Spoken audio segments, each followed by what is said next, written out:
बिस्मिल्लाहिर्रहमानिर्रहीम।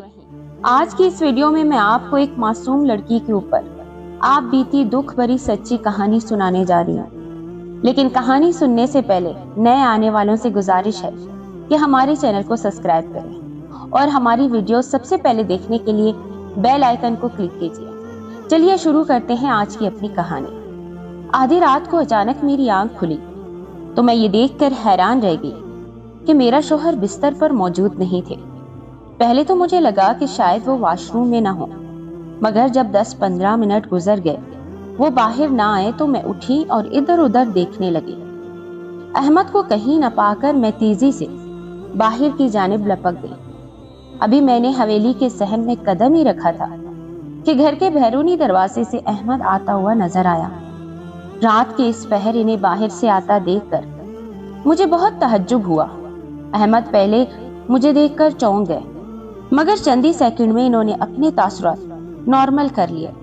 मैं तेजी से इनकी जानिब बढ़ी और बोली, इस वक्त आप कहाँ चले गए थे? तब अहमद बोले, कहीं नहीं, बस जरा घबराहट हो रही थी तो सोचा बाहर जाकर हवाखोरी कराऊं। इनकी बात पर मुझे यकीन आ गया, क्योंकि अभी शादी को बमुश्किल 1 हफ्ता ही हुआ था, सो शक करने की वजह नहीं बनती थी। मैं बड़ी कच्ची नींद की थी।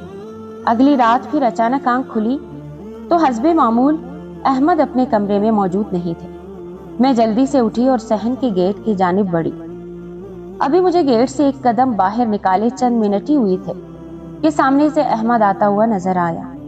वो हवेली के पिछले हिस्से की जानिब मुड़ रहा था। रात बहुत खामोश थी, हर तरफ गुप्त अंधेरा था, इसलिए डर के मारे मैं खामोशी से वापस आ गई। बिस्तर पर लेट कर सोचती रही कि आखिर क्या मौजरा है।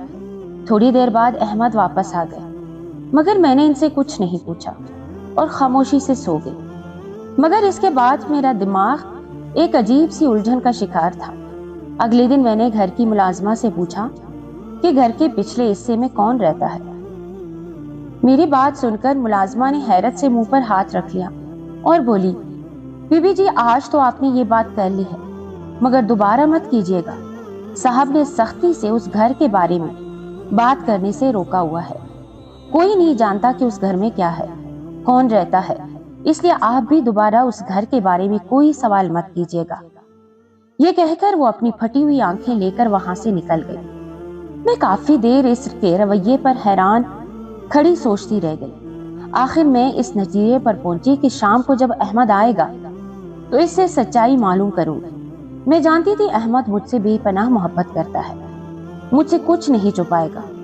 रात को अहमद के आते ही मैंने मौका पाते ही अहमद से पूछा, कल मैंने आपको हवेली की जानिब जाते हुए देखा था, आप वहां क्यों गए थे? मेरी बात करने की देर थी कि अहमद ने हैरत से मेरी जानिब देखा। अगले ही लम्हे मेरे मुंह पर जोरदार थप्पड़ मारा। मेरा मुंह दोनों हाथों से पकड़कर बोले, आज तुमने ये हिम्मत कर ली है, मगर आइंदा तुमने उस तरफ जाने की हिम्मत भी की तो वो दिन तुम्हारी जिंदगी का आखिरी दिन होगा। इनकी आंखों में मारे तैश के खून उतर आया था। इनका लहजा इतना सख्त था कि इनके छूटते ही मैं 1 कदम पीछे हटी। सोच भी नहीं सकती थी कि वो मुझसे बेपनाह मोहब्बत करने वाला शख्स, इतने बड़े घर का चश्मो चिराग, बैरूनी यूनिवर्सिटी से पढ़कर आने वाला, इस कदर गैर मुहज्जब और जहालाना हो सकता है। मेरी आंखों में नमी तैर गई, जिसे मैंने खामोशी से छुपा लिया। मैं इनके इस रवैये पर चुप हो गई, मगर मैंने दिल में एक फैसला कर लिया था कि जिसे बहरहाल हर हाल में पाए तकमील को पहुंचाना था। वो रात खामोशी से गुजर गई। मुझे अगली शाम का इंतजार था, मगर उस रात गैर मुतवक्का तौर पर अहमद कहीं नहीं गया। इसके बाद भी तकरीबन पूरा हफ्ता वो कमरे से बाहर नहीं गया, मगर उसका रवैया मेरे साथ बदला बदला सा था। अब मेरा तजस्सुस का मादा दम तोड़ने लगा। मैंने सोच लिया कि इनका घरेलू मामला है, अगर ये मुझे नहीं बताना चाहते तो इसे बार बार सवाल नहीं करना चाहिए, कहीं ऐसा ना हो अपना ही घर बर्बाद कर बैठूं। मगर 1 हफ्ते बाद आधी रात को अचानक मुझे ऐसे लगा जैसे कमरे का दरवाजा खुला। मैंने एकदम आंख खोली तो अहमद कमरे से बाहर निकल रहा था। इसने पीछे मुड़कर देखा। मैंने फौरन आंखें बंद कर ली और सोने का नाटक करने लगी, مگر جیسے ہی وہ کمرے سے باہر نکلا میں بھی تیزی سے اس کے پیچھے پیچھے چل گئی۔ میں نے دل میں یہ طے کر لیا کہ آج تو سچ جان کر ہی رہوں گی۔ احمد پیچھے مڑ کر بار بار دیکھ رہا تھا، مگر جیسے ہی وہ پیچھے مڑتا میں کسی نہ کسی چیز کی آڑ میں چھپ جاتی۔ حویلی بہت بڑی تھی، سو میرے لیے یہ کرنا مشکل نہیں تھا۔ احمد حویلی سے باہر نکل چکا تھا۔ رات ٹھنڈی اور یخ بستا تھی، اس پر دھند اس قدر زیادہ کہ ہاتھ کو ہاتھ نظر نہیں آتا تھا، اس لیے میں تھوڑا فاصلہ رکھ کر تو دبے قدموں پیچھے چلتی رہی۔ احمد کو پتا نہیں تھا میرے پیچھے کون ہے۔ احمد حویلی میں جا چکا تھا، مگر میں تیزی سے اندر لپک گئی۔ دروازے میں اس نے قدم رکھا، پھر سامنے کا دروازہ کھول کر اندر داخل ہو گیا۔ لیکن خوشی کی بات یہ تھی کہ دروازہ تھوڑا سا کھلا رہ گیا۔ میں برآمدے کی دیوار کی آڑ میں چھپ کر اندر کا منظر باہر سے بآسانی دیکھ سکتی تھی۔ اندر جاتے ہی احمد نے کمرے کی لائٹ کھولی۔ اس کے بعد کا منظر میرے ہوش اڑا گیا۔ سوچ بھی نہیں سکتی تھی کہ میرا شوہر میرے ہوتے ہوئے اس طرح کی سرگرمیوں میں ملوث ہوگا۔ میرے اوپر جیسے قیامت برپا ہو گئی۔ میں یہ کیسے برداشت کر سکتی تھی کہ میرا شوہر آدھی رات کو اٹھ کر کسی غیر لڑکی کی قربت میں جا بیٹھے۔ میں اپنے آنسو پوچھتے تیزی سے وہاں سے مڑی اور کمرے میں جا کر اپنا سامان نکال کر بیگ میں ڈالتی رہی۔ اب میں فیصلہ کر چکی تھی کہ مجھے اس شخص کے ساتھ نہیں رہنا۔ میرے آنسو اور میرے ہاتھوں کی کپکپاہٹ میرا ساتھ نہیں دے رہی تھی۔ ابھی میں نے کچھ کپڑے نکالے ہی تھے کہ اچانک احمد کمرے میں داخل ہوا۔ مجھے اس قدر طیش میں دیکھ کر حیران ہوا اور بول رہا، یہ تم اس وقت کیا کر رہی ہو؟ کہاں جا رہی ہو؟ اس کے الفاظ میرے کانوں میں زہر بن کر گھل رہے تھے۔ میں فوراً اس کی جانب بڑھی اور تقریباً چیختے ہوئے بولی، میں تمہارے ساتھ ایک سیکنڈ کے لیے بھی نہیں رہ سکتی۔ تم ایک بے وفا شخص ہو، میں تمہیں کبھی معاف نہیں کروں گی۔ اپنی بیوی کے ہوتے ہوئے تم دوسری عورتوں کے گود میں سر رکھ کر روتے ہو۔ میرے یہ کہنے کی دیر تھی کہ ایک زناٹے دار تھپڑ اس نے میرے منہ پہ دے مارا۔ تھپڑ کی شدت ایسی تھی کہ میں نے خود کو مشکل سے گرتے گرتے سنبھالا۔ تھپڑ مار کر بھی احمد کا جنون کم نہ ہوا۔ بولے، تمہیں شرم نہیں آتی اس قسم کی بات کرتے ہوئے؟ تم اس عورت کی حقیقت جان جاؤ گی تو تمہیں خود سے نفرت ہوگی، اور جو کچھ تم نے بولا ہے اس پر شرمندگی محسوس ہوگی۔ اس کے یہ الفاظ سن کر میں حیران رہ گئی۔ یہ کہتے ہوئے وہ زمین پر ڈھہ گیا اور بچوں کی طرح بلبلا کر رونے لگا۔ میری آنکھوں میں حیرت کے 7 منصوبے تھے۔ اس کی حالت دیکھ کر میں بھی زمین پر بیٹھ گئی۔ میں نے اس کے ہاتھوں کو تھام لیا اور پوچھا۔ تب روتے روتے وہ لمحہ بھر کے رکے اور ٹھنڈی آہ لے کر بولے، یہ ان دنوں کی بات ہے جب میں پڑھائی مکمل کرنے کے بعد پہلی بار لندن سے واپس آیا تھا۔ میں نے جیسے ہی گھر میں قدم رکھا میری نظر 5 چہکتی چڑیوں پر پڑی۔ وہ 5 ایک سے بڑھ کر ایک تھی، بہت معصوم اور خوبصورت تھی۔ میں نے شام کے کھانے پر اماں سے ان کے بارے میں پوچھا۔ تینوں نے بتایا کہ بیٹا یہ علیمہ بوا کی بیٹیاں ہیں، تمہاری بہنیں ہیں۔ مگر اماں کی یہ بات سن کر میرے دل میں کئی شیطانی خیالات آنے لگے، کیونکہ میں باہر سے پڑھ کر آیا تھا، اسی لیے میرے لیے یہ کوئی نئی بات نہیں تھی۔ مجھے تو دل لگانے کا اچھا بہانہ مل گیا۔ وہ گھر میں چلتی پھرتی رنگ برنگی تتلیاں لگتی تھیں، ہر وقت میری خدمت کے لیے تیار رہتی۔ ایسے میں ان کی ذات کا فائدہ کیسے نہ اٹھاتا۔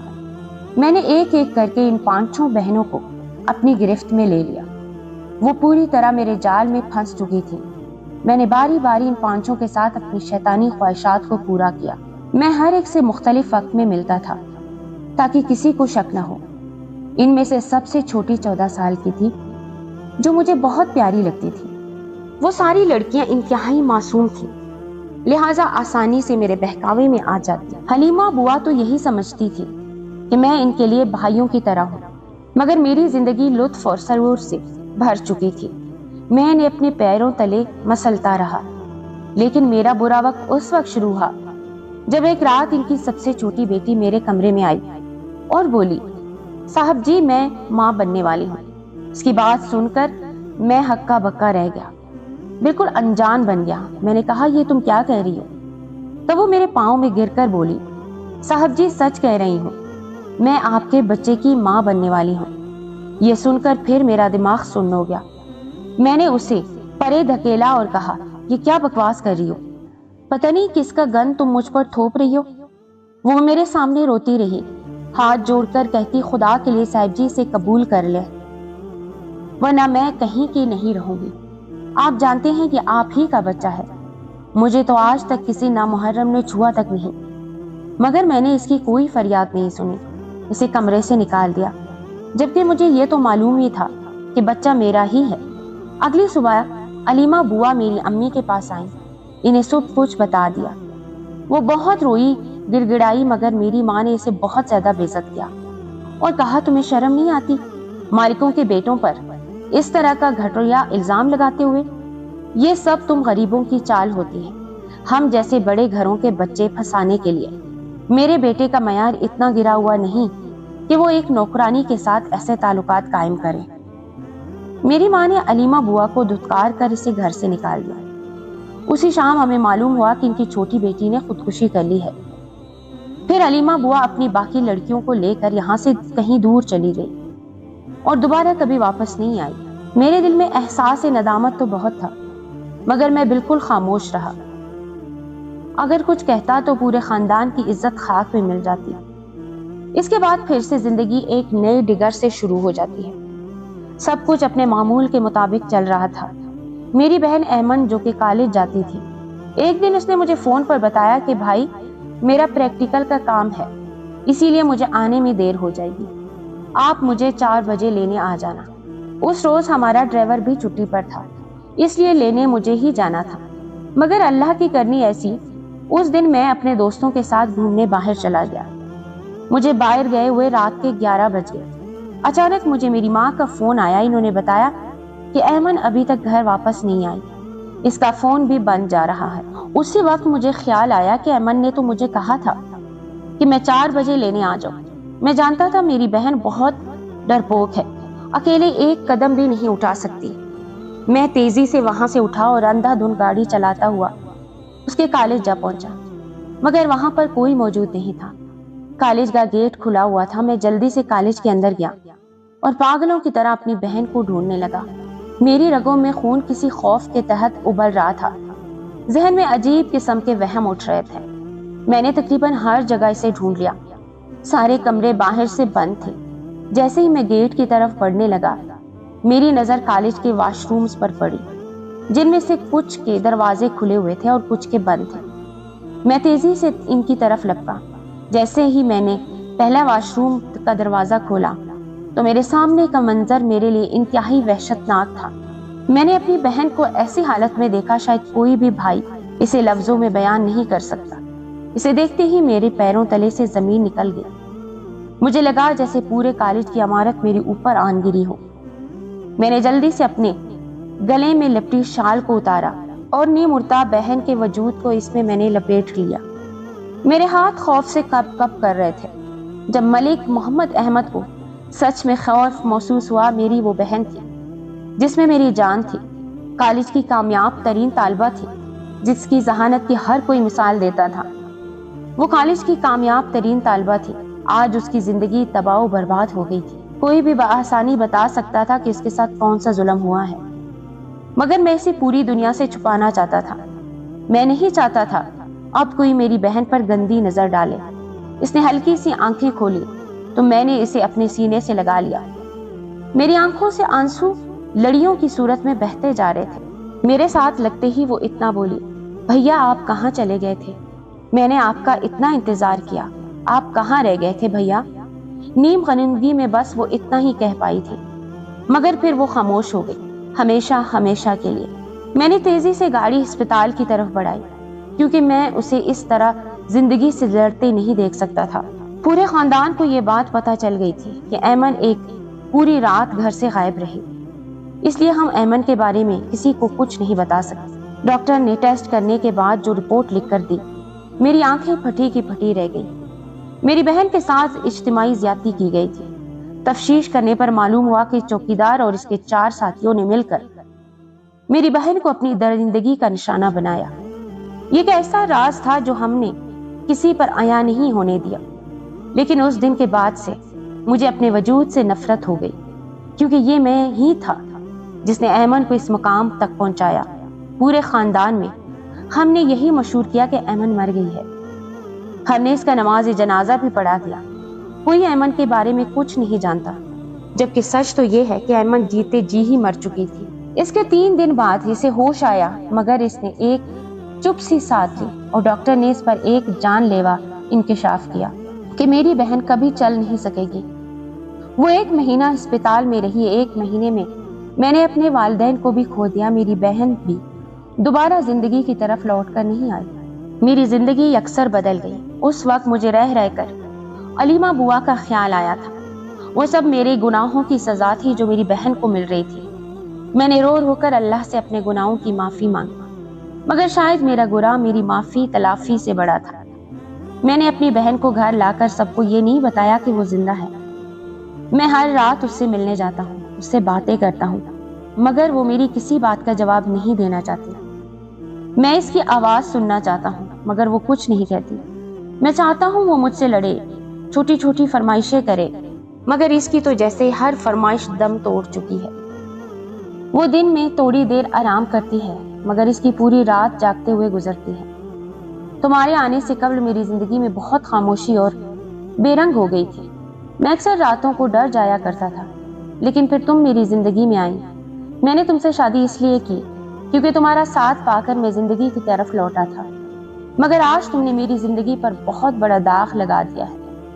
ان کی کہانی سنتے ہوئے میرے کئی بار آنسو بارش کی طرح برستے۔ میں حیرت میں مبتلا ہو گئی اور وہ رو کر نڈھال ہو گئے۔ تب میں نے انہیں کہا کہ آپ کو یہ نہیں کرنا چاہیے۔ اگر اسے خوشیاں نہیں دے سکتے تو اسے کمرے میں بند بھی مت کریں۔ میں آپ سے وعدہ کرتی ہوں میں اسے زندگی کی طرف لاؤں گی، اس کے چہرے پر واپس وہ مسکراہٹ قائم کروں گی۔ میری بات سن کر انہوں نے پر امید نگاہوں سے میری جانب دیکھا۔ شاید انہیں میری بات ناممکنات میں سے لگ رہی تھی۔ اس دن کے بعد سے میں دن رات ایمن کی خدمت میں لگ گئی۔ ایمن کو میں اس کی بھابھی کی طور پر ملی تھی۔ میں اسے زیادہ وقت دیتی تھی۔ اس سے حسین لڑکی میں نے آج تک نہیں دیکھی تھی۔ میں چاہتی تھی اسے زندگی کی طرف لا کر اس کے حسن کو 4 چاند لگاؤں۔ چونکہ وہ لڑکی تھی، اسی لیے لڑکی کی کمپنی میں وہ زیادہ خوش ہوتی تھی، مگر میں اسے جو بھی کہتی وہ بس خاموشی سے اپنے پیروں کی جانب دیکھتی رہتی یا کبھی کبھار ہمارے چہروں کو تکتی۔ میں نے اس کے لیے ایک فزیو تھراپسٹ کا بھی بندوبست کیا جو روز آ کر اس کو ورزش کروایا کرتی تھی۔ وقت گزرتا گیا، آہستہ آہستہ وہ مسکرانے لگی۔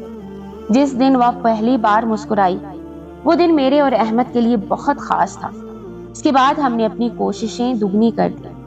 آخر کار نہ صرف اپنے پیروں پر چلنے لگی بلکہ نارمل طریقے سے باتیں بھی کرنے لگی۔ احمد اور میری زندگی میں اب وہ ایک حصہ بن چکی تھی۔ خاندان والوں نے بہت کچھ کہا، لیکن ہم نے ان کی کوئی پرواہ نہیں کی۔ ایمن کی ایک اچھے گھرانے میں شادی کروائی، مگر افسوس کی بات یہ تھی کہ وہ کبھی ماں نہیں بن سکی۔ اس بات کا اسے بہت دکھ تھا، مگر اللہ نے میری کوکھ میں بیٹے جیسی نعمت ڈال دی۔ میں بہت زیادہ خوش تھی، لیکن احمد نے وہ بیٹا ایمن کو دے دیا۔ مجھے خوشی تو بہت ہوئی، لیکن اولاد کو کھو جانے کا دکھ بھی تھا، کیونکہ مجھے اپنے پہلے بیٹے سے بہت لگاؤ تھا۔ ایمن اب اپنے گھر میں خوش ہے۔ مجھے بھی اللہ نے 3 اور بچوں سے نوازا ہے۔ میں اور احمد ایک خوشگوار زندگی گزار رہے ہیں۔ اگر آپ کو ہماری کہانی اچھی لگی ہے تو ہمارے چینل کو ضرور سبسکرائب کر کے ہماری فیملی کا حصہ بنیے اور کمنٹ باکس میں اپنی قیمتی رائے کا اظہار ضرور کیجیے گا۔